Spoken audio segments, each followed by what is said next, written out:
مرحبا، كيف حالكم؟ إيش أخباركم؟ إن شاء الله تكونوا بخير. اليوم حبيت أشارككم يوميات. أول ما ركبنا الباص صارت شغلة وخلانا بسرعة ننزل ونكمل بالمشي. تابعوني.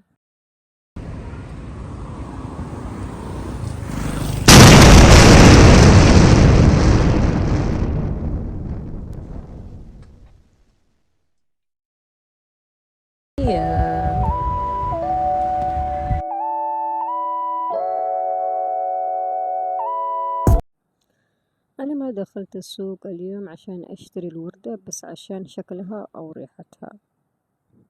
الوردة مش بالزينة، وبعضها يساعد على تهدئ الأعصاب، وبعضها يخفف التوتر، وبعضها ريحته تحسن المزاج. اليوم كنت محتاجة أشتريها، شي يعالجني مش من المرض لكن من الضغط الداخلية والمشاعر والاسترخاء. اسم الورد وردة المجفف، واسمها شوش، وهذا نسويها زي الشاي، ويساعد على الاسترخاء قبل النوم والأعصاب والتوتر. وكمان أخذت معايا خميرة فورية، وفي أشياء كثيرة أشتي منها، بسويها الكيك وبسويها توست.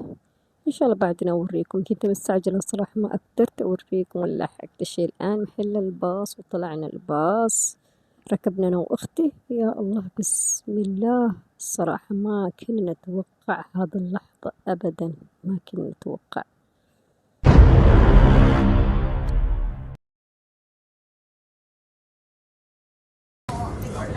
وإحنا في الباص صارت اللحظة فجأة قلبت يومنا كله. مطور الدراجة النارية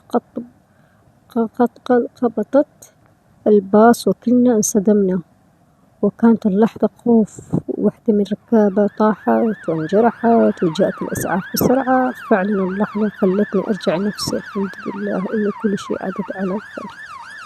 سبحان الله يا رب، سبحان الله. ما توقعني إنه يصير هذا الشيء، بس سبحان الله. كنت واقفة وسط الزحمة، بس داخلي مو طبيعي. شعور مو بس خوف، شعور سؤال: وش لي ممكن يصير في الثاني، أو غير كل شيء. سبحان الله. لحظة واحدة علمتني قدرة النعمة وقدرة السلامة وقدرة المشي والتنفس، وأشوف الناس اللي أحبهم بخير. سبحان الله. كان اليوم كلها علمني إن إيش أبسط طلعات ممكن ترجعك الحقيقة إن الحياة ما تنعاش إلا بالإطمئنان. سبحان الله يا جماعة، سبحان الله. انتبهوا يا جماعة، لحظة بسيطة راح ينقلب. انتبهوا على نفسكم. لازم كل ما نطلع وكل ما نروح لازم نكون منتبهين تماما. بس الحمد لله رجعنا ونمشي وكملنا طريقنا. دخلنا السوق، طلبنا الشاورما. يا الله يجنن، شكلها باين يجنن. نفسي اشترينا. ما في حل إنه الصراحة برا ما عجبني إنه نقعد، ما عجبني أبدا. رايحين المسجد مرة واحدة. أختي إيش قاعد تسوي؟ لا اختي مستغربة تقولني ايش تسوي يا اختي، بعد ما قلت لها تعالي نروح في المسجد وناكل. طيب ايش نسوي؟ انا ما ابغى ازعج هذه لا، ابغى الهدوء، نقعد ونرتاح وشوية يعني نريق. يعني الصراحة المفاجآت اللي صارت معانا والحوادث اللي صارت معانا شوية خلانا نرتبك شوي، نبى نرتاح. يهو بعد ما صلينا الشاورما، شوفوا يا لدادة يا لدادة. تفضلوا معانا، تفضلوا. شاورما تشيكن والعصير رمان. ايش رايكم؟ طعم لدادة، لدادة يجنن يا جماعة.